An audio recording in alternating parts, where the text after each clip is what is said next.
Achieving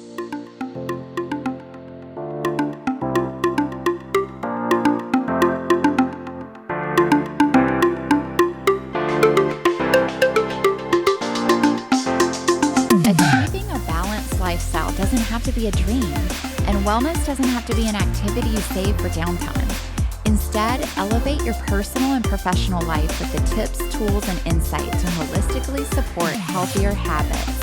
Join me, Dr. Callie Davis, in the Mind-Body Connection for enlightening conversations, inquisitive panel discussions, and illuminating stories from experts in the medical and healing communities who are leading the movement toward a holistic approach to health. Welcome, everyone. Thank you for listening to the Mind-Body Connection podcast. I'm Dr. Kelly. I am here tonight with a very special guest, Lisa Larsen. Lisa is a dear patient of mine, and I'm so grateful that she came on to the show to talk with us today, especially because it is EDS Awareness Month coming up in May. And we want to focus on what is EDS. We'll unpack what this diagnosis is, what it means to Lisa's life personally, and how she's been walking through this journey with so much bravery and courage and figuring things out and connecting so many dots that I hope will be helpful to our audience with chronic illness or specifically with Ehlers-Danlos Syndrome. I'm going to hand it over to Lisa and let her introduce herself and talk about what brought her to this point in her life right now on her healing journey. Yeah, thanks, Dr. Kelly. I am very happy to be here. I have actually never really talked about this publicly, so it kind of prompted me to reflect and think about the last few years and kind of put it down in a thought process, which I think was good and also healing for me. So thank you for inviting me. Absolutely. Like being able to just put it into a package of this is my story. Yeah, take a minute and think about it. I feel like the last few years have gone fast, and that's been like a big catalyst in my journey. So I haven't really taken a moment to reflect, and I'm happy to do it with you. Thank you. I guess my story is I've always known about my flexibility. I was a dancer, and at a very young age, I could bend my body in ways that other dancers had to really work hard to achieve. So I knew I was different, but I didn't know that it wasn't really flexibility, it was hypermobility. Mm-hmm. And I didn't know that hypermobility was overstretching joints and damaging ligaments that entire time. So I had a few other things as a child. I've always had allergies. I've had asthma. I now know that is a co-occurrence of EDS, and I have mast cell activation syndrome. I wore braces for like a really long time, like 5 years. Everybody was getting their braces on and off, and I still had mine. But it's because I had TMJ, and my jaw would move, and it would change the alignment of my teeth, and we just kept resetting, and I was in them forever, which now I know is a co-occurrence of EDS too. Yes. But by high school, I noticed like I just started to fall behind in dance. There was a moment where I was like a superstar because I could bend and do things, but then I was quickly just not good because I didn't have control. I now know that lack of proprioception is a common thing with EDS. Yes. But I just remember my dance teacher always correcting me and just telling me like where to put my arms or where I look wrong in the air. And I thought I was fixing it, and I wasn't, and I was getting frustrated. But I didn't really know why. So eventually I left my studio. I danced on dance team in high school, and that was easier for me. It was much larger groups, tighter range of motion, small movement, and I just kind of finished my high school and my dance career on that way and never really thought about it. Mm-hmm. It's like the problems weren't as triggered, so then it kind of snuck away into the distance, maybe. Okay. It's only something I think about now. Mm-hmm. And recently, like, I reached out to my dance teacher, like, did you know about this? Like, are you aware that EDS exists? And she's now learning, and she's now looking for it and trying to identify it. But she asked, like, was I ever too hard on you? I'm like, no, like, we didn't know. Yeah. You know, you thought you were correcting a dancer who wasn't listening. You know, Right. I didn't know my body wasn't doing it. It was just that. Yes. So it's cool now to look back in hindsight, but that's really the only thing that stood out. I didn't have many dislocations as a kid. I had one finger dislocation, but it was like a normal volleyball injury. But in college, I did get in a car accident. I was T-boned, so like I had a L3, L4 disc bulge, and I had back pain ongoing after that, but I was young and I just kept going, didn't think much about it. But after I had children, I noticed a lot more back pain and some nerve sensations in my leg. Doctors attributed it to childbirth, epidural, and even some of the residual effects of the car accident. But I had my children back to back, which is another interesting thing. Another co-occurrence of EDS can be PCOS, which is polycystic ovarian syndrome. Yes. So I couldn't ovulate, so I couldn't get pregnant. So I did fertility meds for my first child. And my doctor was like, you can utilize the window of fertility after you heal, after childbirth, and maybe you can do it without fertility meds. So I knew I didn't want to bring an only child into the world. I knew I wanted him to have a partner in crime, and I have a sibling, and I knew that's what I wanted. So I tried immediately and got pregnant immediately, and I had babies back to back, which is very hard on my body. Yeah, totally. Those ligaments that are already lax from having EDS then become more lax from pregnancy hormones. So I'm sure your whole body was kind of suffering through that. That's exactly it. And that's exactly what I noticed after my second child is I would try to run and I'd have knee pain. And I never had knee pain before. But that's exactly what my doctors would say is like your elasticity and your ligaments from all the hormones, like you just need time and whatnot. So I kind of changed the way I exercised, and I did just like weightlifting on machines and a circuit just by myself at the gym. And I just kind of adjusted that way, but I always tried to stay active. But then we had the pandemic. So I had my kids in 2016 and 2017, and then just navigated life with babies and all that afterwards. And then in 2020, the pandemic hit, so I quit the gym. And I had to wait kind of until all of it calmed down to go back. But I noticed after I myself got COVID, I was super fatigued. Yeah. Like, had to take a nap in the middle of the day, and usually I can't take a nap if I try. Like I'm not a nap person. Right. So I will mention here that Lisa is pretty type A. Yeah, like a nap in the middle of the day is just not normal.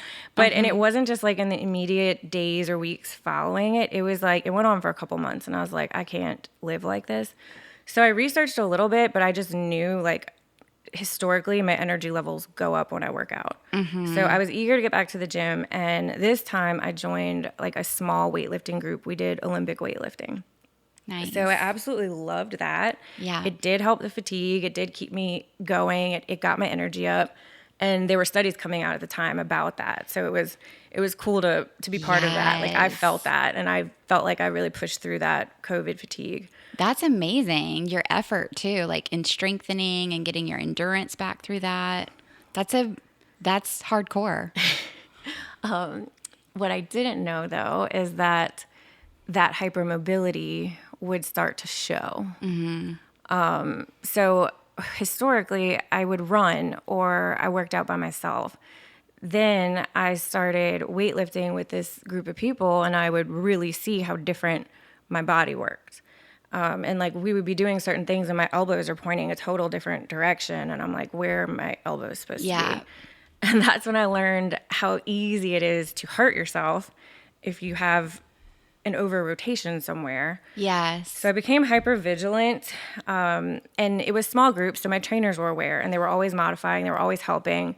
But that's really when I started to pay attention to the impact it can have, and pain eventually started in my back. Yeah. Like, did it feel like an injury after a weightlifting session or? Almost. It felt like that pain that I was familiar with from after my car accident and that I felt during pregnancy is like that same irritated area, but it seemed like I irritated it in the gym. Yeah.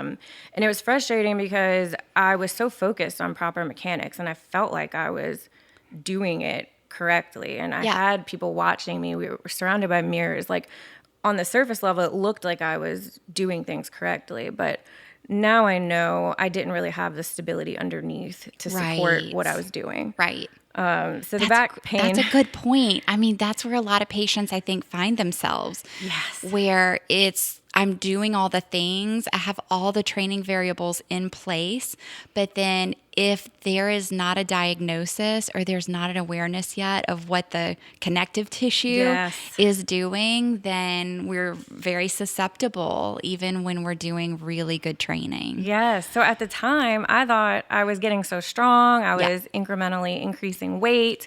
I felt really good. I looked good. But I started to fall apart, and it was difficult for me because I felt like I was doing all the right things. But now I know more, and like you said, it's like I understand the underlying structures and what I was neglecting then, and hindsight's 2020.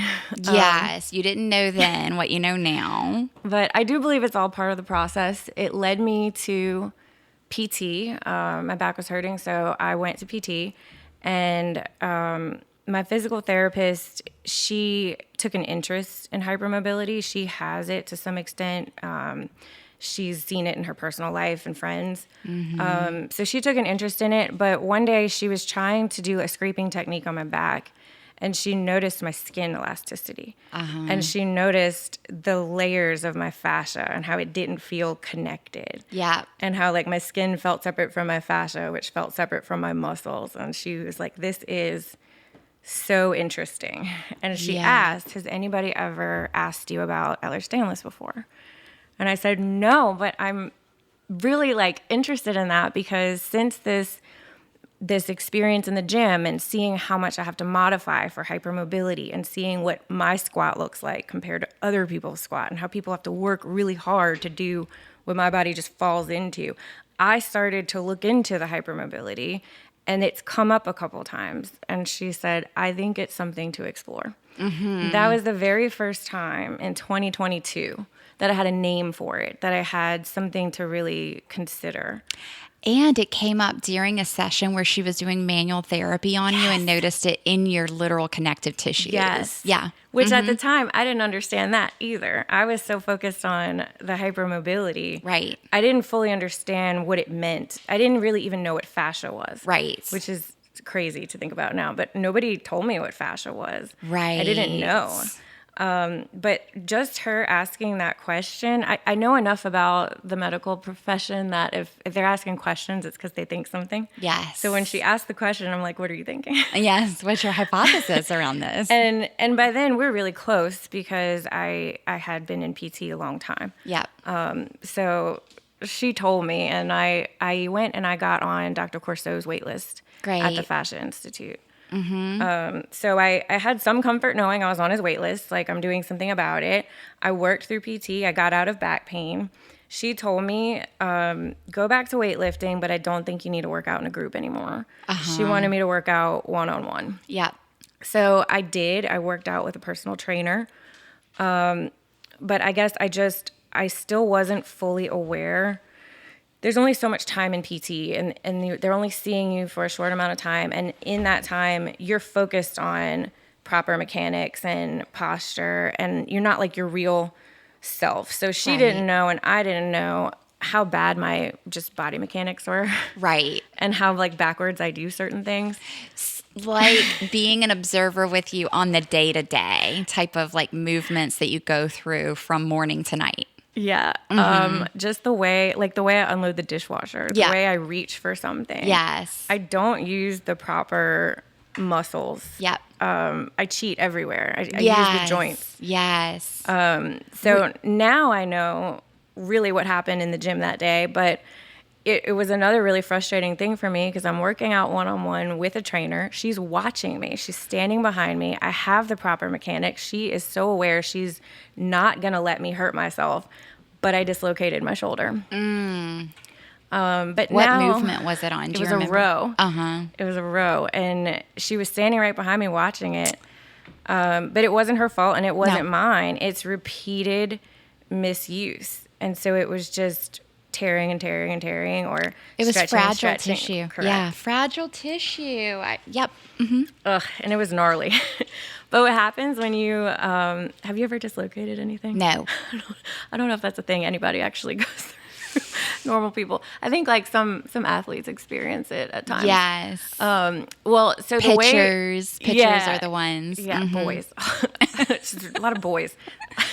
I have boys, so I'm always aware of the random injuries that that happen. But I think the best way to explain it is there's just like a pressure that happens, and your instinct is to get it off. Yeah. So you put it back. Yeah, wiggle it back in. You put it back, and you're not really supposed to do that. Like there's a proper way to reduce things. Yes. So, at what point I tore things, not really sure, but I did put it back myself and felt the immediate relief of that. But the next day, the joint was really sore. My bicep was sore. Yeah. I had problems. And then in the weeks after that, the problem was I would call ortho after ortho, and they would be like, well, is it still dislocated? And I'm like, no, I put it back. And they're like, well, all we would do is put it back. Yeah. And I'm like, but I don't feel like it's in the right spot. Right. Like I myself just put it back, and it felt, I didn't know at the time, like I didn't know the word unstable. I didn't know what I was experiencing. I just felt like it looked strange and it felt strange, and there was pain. And it wasn't functioning well. Like you couldn't move it all the way around. Oh my gosh, the weakness. Yeah. I couldn't like reach for a drink. Yes. I couldn't reach for a beverage, or overhead was just out of the picture. I couldn't unload the dishwasher. I couldn't, basic things. So I knew something was wrong, but I kept getting dismissed before anybody would even see me. Yeah. So that was really frustrating. But after, it was literally a couple months, I found an orthopedist. I got the idea to look into the realm of sports medicine because I started to think about who wants to function. Yes. Who wants to, I'm not okay with the fact that it's just back in place. It's not functioning. So I started to look at functional medicine. I started to look at sports medicine. And I found an ortho that was very happy to see me. And his name is Dr. Godshaw. He's at Ochsner. And he did an MRI. Imagine that.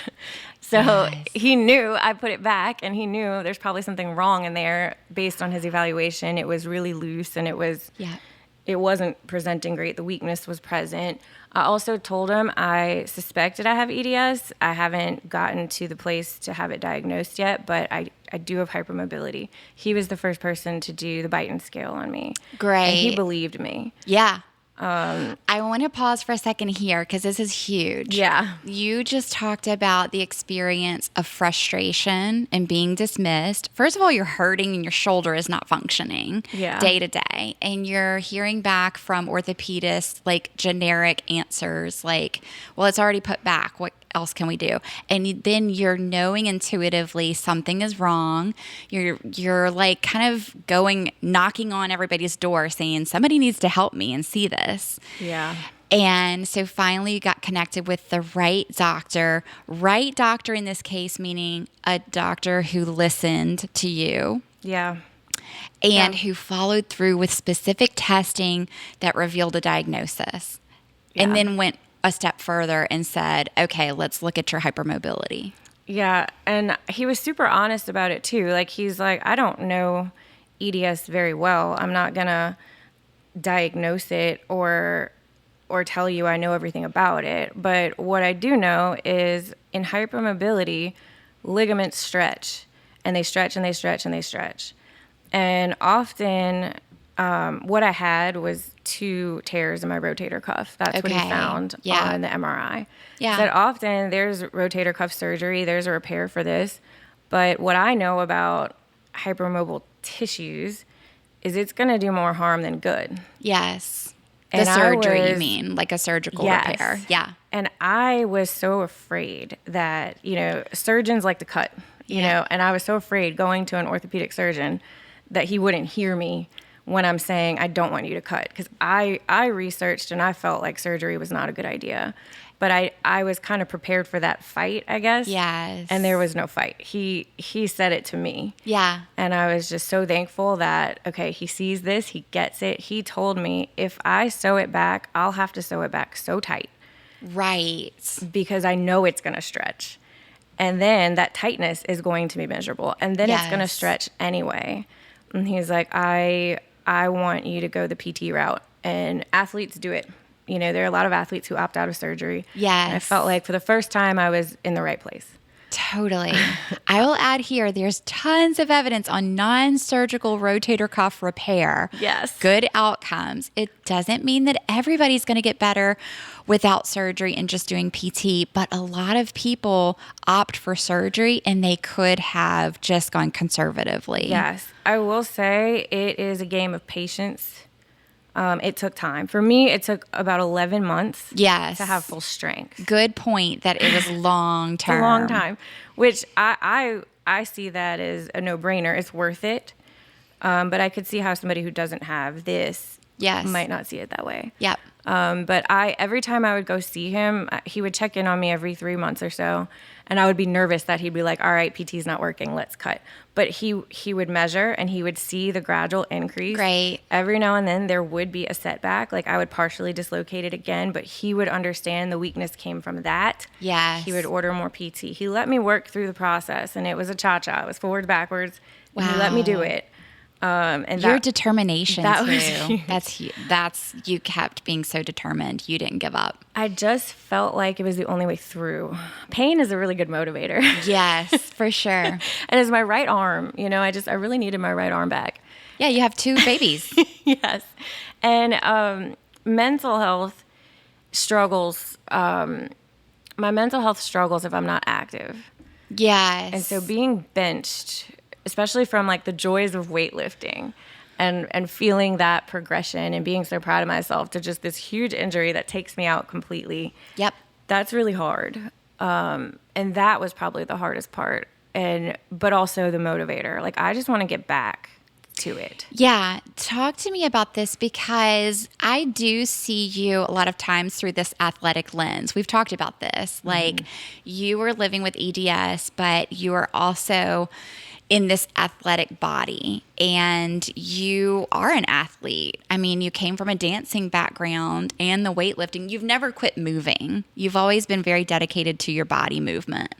Yeah. And so in that measure, it's like it is a kind of a tightrope to walk because like you're saying, your mental health being dependent on your body's ability to move and have freedom of movement and have the ability to exercise and engage in activities that make you feel good. Still to this day, that is so important. I think it will always be important. Yep. But the beautiful thing that came from all of that was I still can't lift weights, but it's not to say I won't ever be able to. But what I found during that rehab was reformer Pilates. Mm-hmm. And reformer Pilates at this point has replaced physical therapy for me. Mm-hmm. And there's so much rotator cuff work. There's so much that goes into it that strengthens you in such a different way that I feel super strong now. Yes. When at first I felt like it was a concession, like I can't lift weights, so I have to do Pilates. Like I was actually really bummed about it. And now I feel like such a snob because I loved it. Like, what was I talking about? Like, I love it. It's challenging enough. It is challenging. And so it satisfies that mental challenge. Uh-huh. It keeps me pushing myself, but it also allows me to not push myself, but still move. Totally. So I can go even when I'm injured. I don't have to be benched. Like when I was weightlifting and I tore my shoulder, it was straight up nothing. You had to do none of that. But now I just made my 100th Pilates class. That is awesome. And this entire last year, so I just made my year anniversary. And I never took a break. Wow. And I've had injuries. You know Yes. that. You've treated them. You've had the setbacks and the pain. I've had them. And you were able to go to your Pilates reformer class, right? Yes. Not one-on-one. Class. But because you had a lot of working knowledge too, and you had a good instructor that could help you figure out the modification, right? Yep. That's Yep. awesome. So we modify. I'll go lighter springs, or I'll change position, or at the beginning of every class, the instructors ask who has an issue, and they'll tell you what to modify. And it's a really positive thing for me because I never felt benched. Yeah. So mentally, I was still able to fulfill that That's awesome. part. So that's a huge thing too, because that 11 months with the shoulder injury, I didn't know there was another side to that. I didn't know. I thought that's what this looked like. Every time I injure myself, I have to sit out like that. And that's tough to wrap your head around. But now I know it's not the case. There's things we can do. Yeah. And, there's that fear element. We've talked about this too in regards to the nervous system. Our mind will remember the pain setback. Like we don't remember it like it was yesterday. It's not that fresh anymore. But we totally retain that fear of injury. Yes. And that we don't want to be injured again. Yes. And do you think, Lisa, when you're in the reformer class, that you're moving in those ways with modifications and you're not feeling bad about it because there's a sense of safety in your body? I feel in control, and Yeah. I'm not flinching. I'm not second guessing. If I second guess anything, I modify it. There's no reason to push through it. There's no need to. And I'm very comfortable just not doing it, or doing it differently, or getting off the reformer and doing it on the mat. Whatever it is, you can still do it. And I don't feel scared because that's a big part. Like I think even now, if I went back to weightlifting, I'd be scared. I'm still scared. Right. And that you can't be scared because that makes you guard. Yes. And that leads to bad patterns. Yes. So safe movement is important, and I've found that in reformer Pilates. That is awesome. And you've been sustaining it. That's the other big deal. Yeah, the consistency is huge, which I really doubted. I really, really doubted I could get to one solid year, 100 classes. I really didn't think that would happen. So that milestone is mentally good for me. Totally. That boosts my confidence.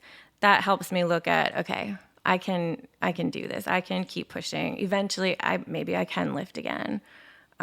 Eventually, maybe I can advance to spin class, or there's more. Yes. I just have to be patient. Everything is longer. Yes, that's a really healthy mindset with living with this chronic illness, right? Because we know the EDS is not going away. We know you're going to be in this body that has special precautions for your tissues and your collagen and your connective tissues. I do still look at it as like fragile connective tissue. Under that scope, we might have to live our lives with modifications in everything we do. But what you're telling the story of is that your body is very intelligent, very resilient. It can heal. It can come through the setbacks. And you've established a much deeper relationship with your body, knowing it and being like its friend, like we got this, we can get through this. Yeah, and I think it takes seeing both sides of things. I've seen the effects of not moving. Yes. That hurts. Like that staying in bed. Pain. Yeah. So if I'm hurting, I'm not trying to stay still. I'm trying to figure out why and then work on the rehab. Yes. Because I've learned that just feeling bad and feeling in pain and not doing anything about it and skipping class and not moving, that's not going to help. That's going to make it worse. Right. Vicious cycle. Yes. And then you really are in a cycle. And even after my shoulder injury, I was still on the wait list for Dr. Corso, and I was towards the end I was like 10 months with no injury. I was feeling great, but we started working on newer muscle groups or different muscle groups. And sometimes what happens is when you strengthen a new area in a hypermobile body, another weakness presents or another restriction presents. So what happened was I dislocated my rib. And I was just reaching for my phone charger. So that's always fun. Everybody asks, like, how'd you do that? I'm like, yeah, no, I was just reaching for my phone charger. I also yawned at the same time. And then my rib popped and I couldn't breathe. And that was another really dark place where who do you call when you dislocate a rib? Right. So I called my ortho guy who I loved and who was so great with my shoulder, but he's like, I don't do ribs. Right. You know, and I get that. But then I was referred to cardiothoracic surgery. They couldn't see me. They weren't taking new patients. And I was bounced around for months. My PT would just work it back into place for me, like every day or every couple of days. And it would stay for a couple of days or it would stay for a week at a time. I would bind myself in a waist trainer and go to Pilates. Yes. Bound. But still, I wouldn't skip moving because then something else would hurt. I would get back in my shoulder recovery. I couldn't have that setback. So I had to keep going, but I just found ways to keep it secure until I could find help. And then I was up on Dr. Corso's wait list. And that was January 2024. He started seeing me and I was like, thank God. Maybe he'll know what to do with this mess. Yes. This is a unique one. They're always unique though, I'm learning. Yeah. Zebras. We haven't mentioned this yet, but the way you've been explaining things, it is an example of how people with hypermobility spectrum or EDS will present like a zebra in the medical field. Like that's different. Yes. It's not easy to categorize and put labels onto these things because it's very complex and multi-systems going on. So you stepped into Dr. Corso's office, who is an expert on fascial disorders and connective tissue and EDS. And we love that we have him in New Orleans. He's amazing. Yes. And you had this hurting rib that was acute, like it was coming into his office and hurting. Yes. And I knew he sees weird things. So he wouldn't look at me like, you didn't dislocate it. Or, I did get a lot of that. Like, you didn't really dislocate it. Or, you should go to the hospital if you can't breathe. And I'm like, no, I can't breathe because the rib is poking me, but I just need somebody to pull the rib out. Yes. But like explaining that over and over to various like admins trying to make an appointment just got me nowhere. And so the relief just getting accepted into his clinic, knowing he sees weird things. Yes. He's going to think zebras before horses. Yes. And that was promising. That was hopeful. I still had to be very patient, and I was never angry at this, but he has a process, and I get it. His intake is months. Yep. And it's tests and labs and images, and even if you've had images, he wants them in a certain way. But that's because he's looking at the co-occurrences. He's looking at the big picture. Yes. He's trying to connect the dots. Yes. And I knew that, and I doubted the rib was unrelated. I knew there was a connection somewhere. And so I was patient and it did calm down, but I lived life with like a waist trainer or like a binder. Yes. But finally at my first appointment, he said, I know what I want to work on based on what I see, but I want you to tell me what hurts right now. And I was like, he's like, give me your top 3. And I was like, my rib, I can't breathe because my rib. So like, that's the top, breathing. And then I was like, I can't really eat right now because my jaw, the TMJ, is really agitated right now. So like breathing and eating are really my top 2. Like I'd really like to have oxygen and nutrients. And he's laughing. And I'm like, and then my lower back is pretty much always hurting. Like that one's back. Like I've rehabbed it and I've done a lot since then. I've had other injuries since then, but that one persists. And if you've ever had SI pain, you know that that's like a nauseating, debilitating pain too. Yes. It can be so sharp and so severe. Yeah. Yeah. So I told him those 3 and he's smiling, which is weirdly comforting because you're like, he sees it, he hears it. Yeah. And he's like, well, I have a different order of priorities, but we'll get to that next time because I do want to get you out of pain. Yeah. And I can do that today. And of course I'm like, there's no way, this is too good to be true. But he did an ultrasound on my oblique. He showed me is like a tether of adhesion between my hip and my rib. Yes. And that's what pulled it out. And he was like, we need to release this adhesion. It will stop tugging your rib and your rib can stay in. Yes. And he did it with a prolotherapy injection. And immediately I took a breath like I hadn't taken in ever. Oh my God. Ever. That makes me take a deep breath right now. Yeah, we still talk about it to this day. Like we still talk about it. That is incredible. So his hypothesis was coming in and saying, what is grabbing that rib to keep displacing it? Yes. And so he looked in your obliques, and that was through ultrasound, right? Yep. And then when he did the prolotherapy, he got right into the adhesion being where collagen is stuck together and is very tight and does not give range of motion. So it's like a hard knot inside tissue that should be soft. And so prolotherapy can help the body heal that area by bringing blood flow into that area and helping inflammation clean up and helping it move again is the main thing. So it released pressure on that rib. And some of them, I've gone through many prolotherapy injections at this point, and he did have to inject that area additional times because the adhesion was so thick. Right. But some of them, the needle itself has an immediate release. And then over time, your body is also rehabbing it. But that immediate release and that breath was something I didn't know I was missing. Yes. And so then I could really understand diaphragmatic breathing. Yes. For like the first time. In a movement pattern that was naturally designed to happen. Yeah. And I just didn't know. You don't know because you're in it. You're in your own body. Yep. So that was really cool because sometimes it is an adhesion that the needle releases. And sometimes it's an injection into damaged tissue for your body to repair. And I go through both of them regularly because I do have adhesions all over my body. But that was on the very first day, the best thing that could have happened. Yeah, that's incredible. To give me faith in the process and that I'm in the right place. It's mind-blowing. And in the appointments leading up to that, it was dark. It was overwhelming. I was grateful for it every step of the way, but it was a ton of information. Yes. And you know me, I love information, but sometimes it's overwhelming because they were diagnosing things I didn't know I had. Yep. They diagnosed me with dysautonomia and mast cell activation syndrome, and I thought I just had hypermobility. Right. At that time, I didn't know about the co-occurrences. Yes. So that was what was overwhelming for me. I'm like, I'm not only hypermobile with EDS, but I've got all this other stuff. And now I see it differently. Now I understand it all goes together.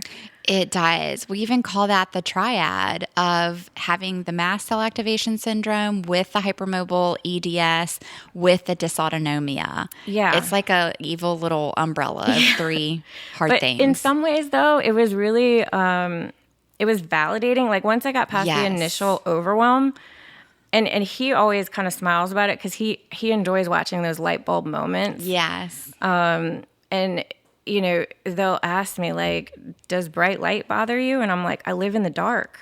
Like, everyone knows, like, bright lights, overhead lights aren't allowed in my house. It's floor lamps. And I just never knew I was just adjusting. I was unknowingly adjusting to the fact that my pupils stay dilated and I don't feel well in bright lights. Yes. And now I wear colored lenses to kind of mute the world, and I'm not squinching my face anymore. And things make sense now. So it really was never new information. So once I got past that overwhelm, I stepped back and was like, this is not new information. It's an explanation of things I've known. That's a very empowering way to look at that versus the overwhelm of information overload, which I'll speak to what Lisa is experiencing on the patient end.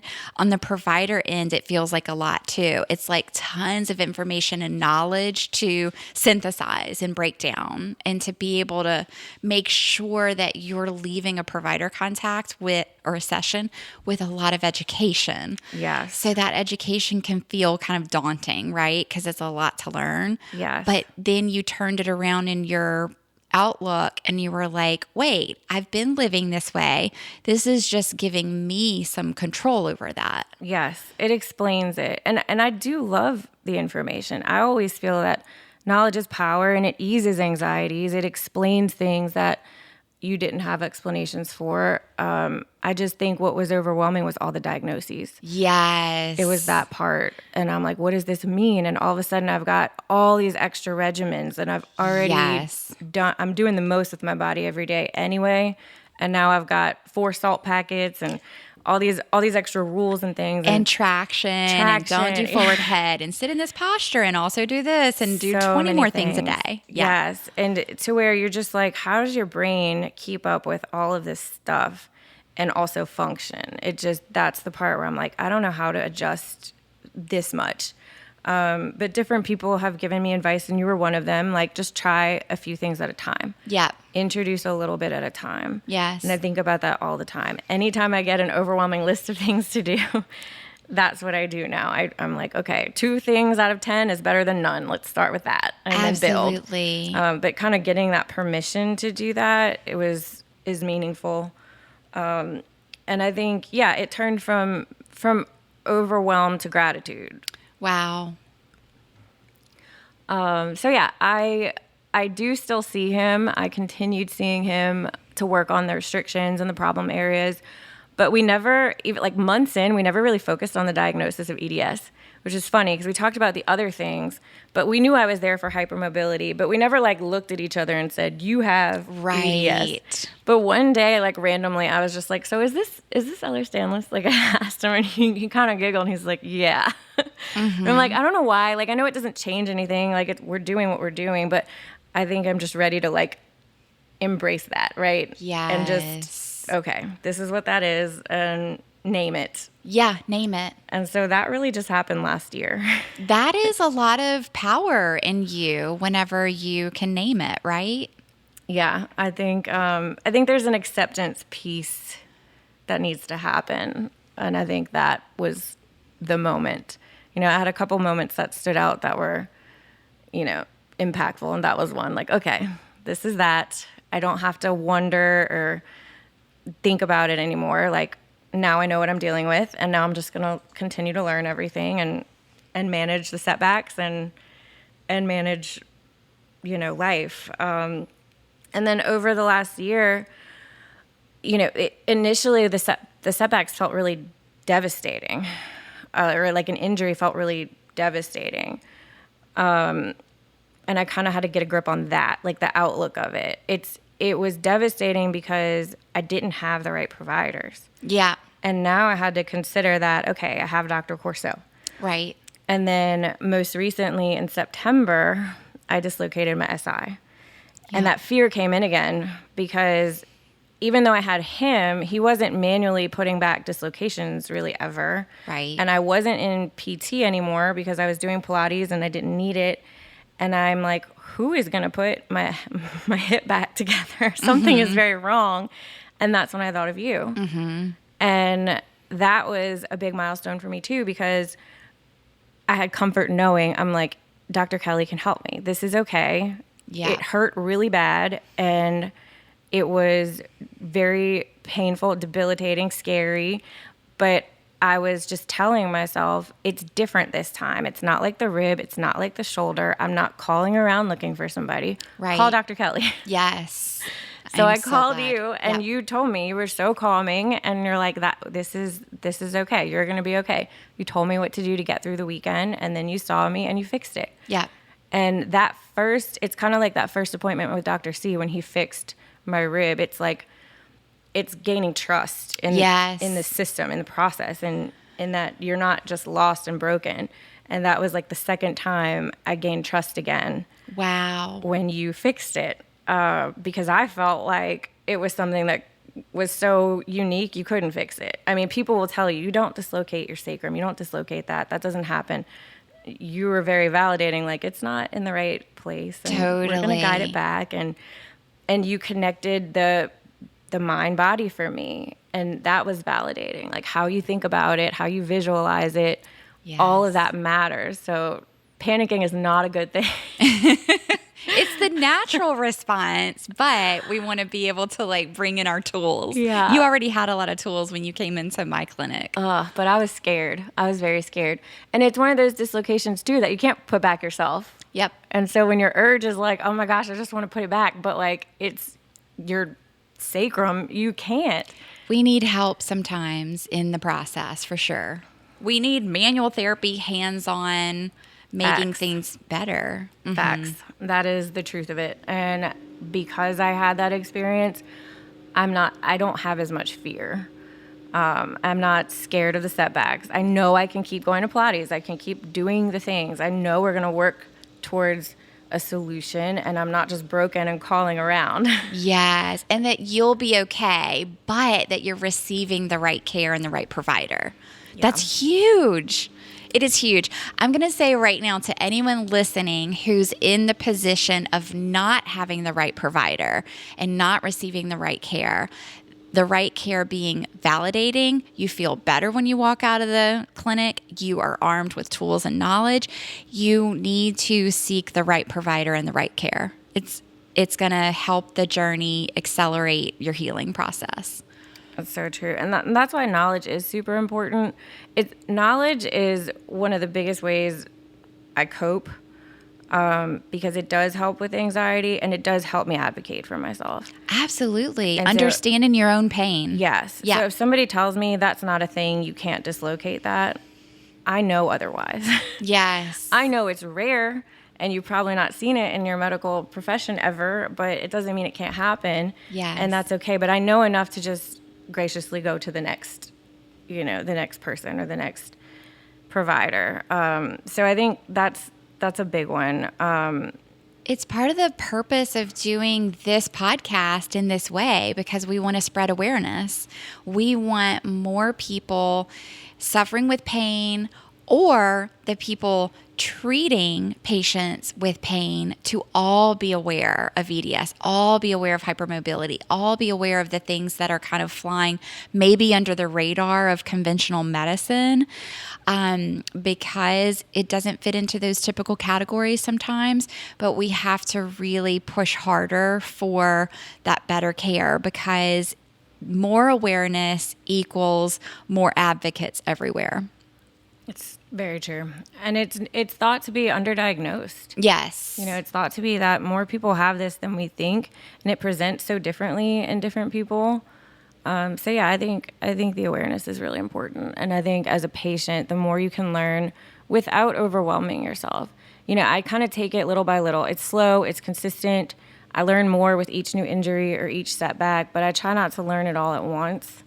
I spend a lot of time learning, too, about healthy anatomy and physiology. Yes. I think, the more you know about what proper mechanics are and what your body's supposed to be doing, the more you can understand what yours is not doing. Yeah. Because you're in it. You don't feel it. You just adjust. And I see it in my kids.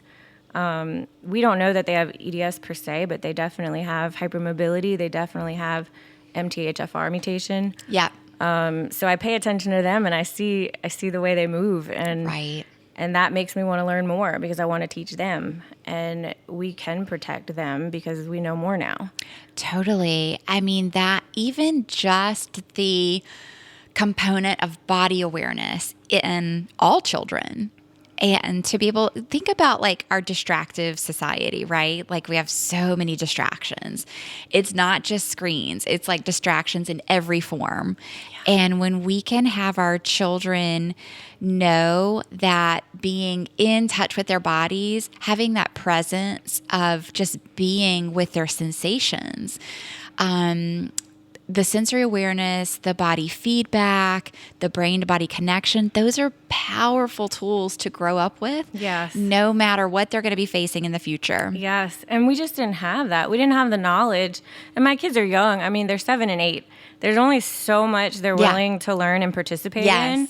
But they are very smart. Yes. And when I tell them, Dr. Corso always tells me that some of the best athletes have this or have hypermobility. Yes. So he always, my first appointment with him, he said, go ahead and give me your kids' autographs now, because I know they're going to be incredible athletes. Nice. What do they play? And I thought that was so wild, because I'm they are athletes, though. They're good at everything they play. Yes. And I always thought that was interesting. But he knew from looking at my lab work and my testing. Yep. And I always thought that was so interesting. But his positive spin on it really helped me, because I've been so worried about them. Right. But he's no, they're going to be great. Every time I ask a question about it, he's they're going to be great, because we know. And I'm giving them methylated vitamins. Yeah. I'm teaching them about anything that I learn. But kind of how I frame it to them is like it's a superpower. I was just about to say it. Like that gave me chills just now because it is a superpower. So when like they don't always like taking the vitamins, one of my sons has a really strong sense of taste and he hates it. I'm like, it's your superpower vitamins. Like, you want to play QB, protect that arm, and then he'll take them. But that's how I refer to it. It's a superpower, and we gotta take care of our superpower, and that's how Dr. C talks about it. It's about taking care of your body. There are really great, successful athletes who live with it, but they focus very hard on their recovery and their daily life. So my kids know about hydration and good sleep and methylated vitamins. They wear compression sleeves sometimes. They wear, my youngest has ankle hypermobility in a big way, I see. So he wears ankle braces sometimes. And the first time he wore them, he got off the field and he said, "They saved me. Oh my gosh. I was going to roll my ankle so much worse than I did, but you gave me those braces." So they're interested and they're learning. And I do believe we can protect them better with knowledge. You are doing an amazing job, Mom. That is really, it's equipping them with a lot of tools, even emotional tools, because they see the resilience that you've had. And, they can tell when Mom's having a bad day and in pain, right? Yeah. But they see you not giving up. And they also see you seeking out solutions and strategies, like what can I find that is going to help me solve this? Yeah. And I'm getting chill bumps again because it is hard having all of that on your plate. You're running a business, you're dealing with chronic pain, setbacks, flare-ups, injuries that come and go, and you're raising kids.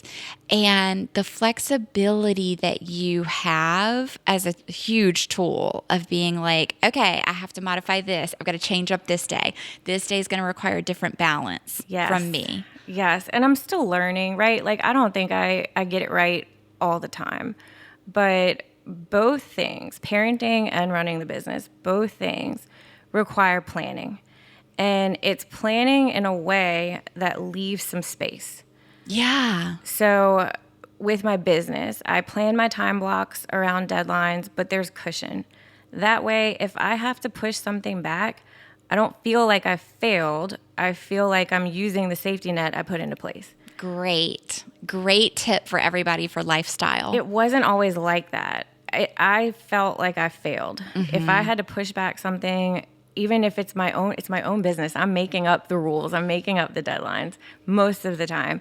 I still with high standards, I will add. And that's what it is. It's high standards, and it's a type A personality, and it's really hard to not be so rigid in your plan. Yeah. But I've learned still plan, but plan with flexibility. And so that's the part with the business about planning is plan as if your deadline is 2 weeks earlier, and I won't ever let anybody down, and mostly myself. Yeah. And with kids, it's about planning energy. Yes. I used to only look at my work day on my calendar. Like, what am I up against? Now I look at everything. Yeah. And I've been really teaching the girls on my team to do this. Don't just look at what you have in your work day. What else is going on that day? Yes. Do you have 2 baseball games after work? Do you have a coffee networking before you have to work on those projects? Because now that day is way bigger than you were looking at. And so I do that, and I plan that way. So if my kids have a football game, I'm not planning 3 client meetings that day. Yes. I'm balancing it because I want the energy for them. And I really don't want them to feel this. When I'm injured or when I'm having a setback, I tell them about it in an informational way, and I show them the anatomy, or I teach them about it so that they don't have anxiety. That's great. But I don't want to just be low energy and blah all the time and them thinking, oh, that's because she has this. I want them to see the management and the positive side, and that just takes a lot of planning. And that becomes empowering to you and to them. Yeah. And that That's helps. Amazing. And I mean, you can only plan so much too. Like, you don't always get it right. I know, for the most part, what tasks take what energy or what brain power or what physical power. I know, but that can change. Yeah. That can change with anything. Any kind of flare, the weather changing, hormonal changes, like it moves. It's not like a solid formula. So it's not as easy as how I'm stating it, but it is the way to manage it. And the more trial and error, the more I learn. Yeah. I'll mention here too, the spoons theory, right? Yes. Do you want to explain spoons? And that's the biggest thing. That's kind of where I started after that kind of acceptance moment. I'm like, okay, so it is truly the spoon theory. It is truly knowing how much energy or how many spoons you start the day with and pacing those out. So if I know I have 2 client meetings, that's going to take like 6 spoons. And then I might only have 4 left. So I'm not planning much after that because I need those 4 to show up for my kids after work. Right. You're not taking on other caregiving duties. Correct. And it helps with boundaries. Yep. And that's the other really important part about business too, business and parenting, boundaries. I know my boundaries are important because if I violate them, somebody else is going to pay for it.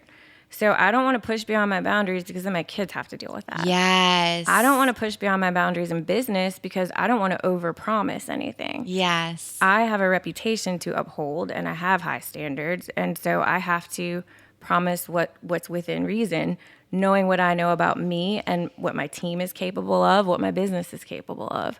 But I think both of those things are boundaries are important. And knowing your limitations so you work within it. Yep. I mean, that is huge. I always come back to being grateful for the body because our body, like you said, it can feel like a sense of hopelessness sets in, right? Yep. But as that process and your journey unfolds and you're becoming more equipped with knowledge and tools and providers, and it does give way to a deeper gratitude because our bodies are getting through all of that and they're so intelligent and so remarkable. And they're our bodies are capable of teaching us so much. So much. I think I have a unique perspective too because this really forces me to. Yeah. I don't really feel like I have a choice. So I have a hard time accepting the compliments about it sometimes because I'm like, pain is a motivator. Kids are a motivator. I don't really have a choice to just go down. That's the way I see it. Like, I feel like I have to do these things. But that is a unique perspective because there are other people who don't have chronic illness who don't feel that self-care is mandatory and do treat it like a choice. And I'm here to say, no, work-life balance, choose you. You are the best version of yourself in everything you do if you take the time to take care of yourself, chronic illness or not. So often it's me telling my team, you're working too much. I need you to go do this because I can tell in their work. I can tell in their mental state. I can tell the burnout cycle. And I don't want burnout for anybody. Right. That's one of the reasons I started my business. I want it different. And I think that flexibility, it comes with discipline because sometimes they overwork. Yes. It takes discipline in both ways. Yeah, to let it go or to, like you said, dial it back a notch. Yeah. So we're conserving something for ourselves. Yeah. Totally. What you're delivering, this message you're delivering through telling your story, it's very inspirational. So I hope that you can see that. It's very impactful in an inspiring way because you're living with a lot that came in like a curveball and then being able to get through all those hard parts of it. And we know the hard parts are not over, but your strength and your toolbox and your dedication, like it's all been providing a huge foundation for you to live in a healthy way. Yeah, truly. And I'm still learning. I think that's what's so fascinating is I don't think you're ever going to learn it all. It's just, and you have to be comfortable with that. Yeah. You're not ever going to know it all. You're going to have to experience and it's just going to keep evolving. Yeah. Hello, menopause. Like, what's the next thing for women's health journey? There's always another big mountain. There is always something. And that, life teaches me a lot of things. And I think that's my latest lesson is the process is it, there is no like end, sometimes the lessons I felt like were about planning, things don't go according to plan. I feel like I've got that loud and clear. I'm done with those lessons. But now I really do think it's about accepting the journey because it's a journey and it's an endless one. Yes. But I enjoy it. I enjoy, the ups and the downs. The downs teach you things. And the gratitude is what mostly gets me through. I think that's the biggest thing. If I think about the lows and think about where I am now, there's so much gratitude. And so I'm not so much focused on the most recent setback or the injury or the work I have to do to pull myself out of it. I'm grateful that I know the work to do. I'm grateful to know you, to know Dr. C, to have all these people to help me. And then I'm okay. Yeah, the support network.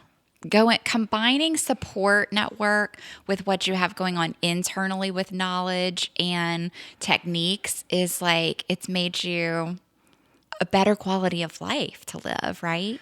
Yeah, and it's something that I didn't want to define me, and I think that upset me for a little bit. The label of the diagnosis. Yeah. But what I realized is compartmentalizing it and pushing it aside like it's not a huge part of my life, that isn't it either. Yeah. So it's not to say I need to burden everyone around me with like every detail of it, but even just like general acquaintances or other moms or people at the ballpark, if I give them like the general rundown of it at some point, then ongoing, if I say a certain thing or I can't do a certain thing or I can't drink socially because I don't feel well, or if I show up in all compression clothes and tennis shoes, like I don't feel weird because I've told them, I've let them in. Yeah. And they're understanding. And you're teaching them. Yeah. And nobody looks at that with judgment. They want to be let in. They're celebrating my 100th Pilates class with me. Totally. You know, they understand that if I am choosing to go to Pilates over something else, they understand that's how important it is for my body. And that's not the case for everybody. So you have to kind of let people in to some extent so they can meet you from a place of understanding and also celebrate the weird little wins. That's your 100th class. Totally. I love that. It focuses on the positive. Even when we're in vulnerable states, we can focus on those gains. It's huge. Yeah, I think that's probably one of my newest lessons is just being more open about it, talking about it. I'm a very honest in general. I'm a very honest, straightforward person, but it is really vulnerable to talk about this. For sure. But I think the more I say it, then I'm more comfortable in the long run. Like if I sit in my car for one of my kids' practices instead of sitting on the sidelines and socializing, I know it's because I'm dealing with a migraine but I'm not self-conscious about it because I know they know. Yes. I'm probably dealing with something like that, right? Like I'm not judged. I feel like it takes, even if people were never judging me anyway, it takes that pressure off. Totally. Just knowing that I'm just who I am. And the awareness is there around you. Yeah. I love that.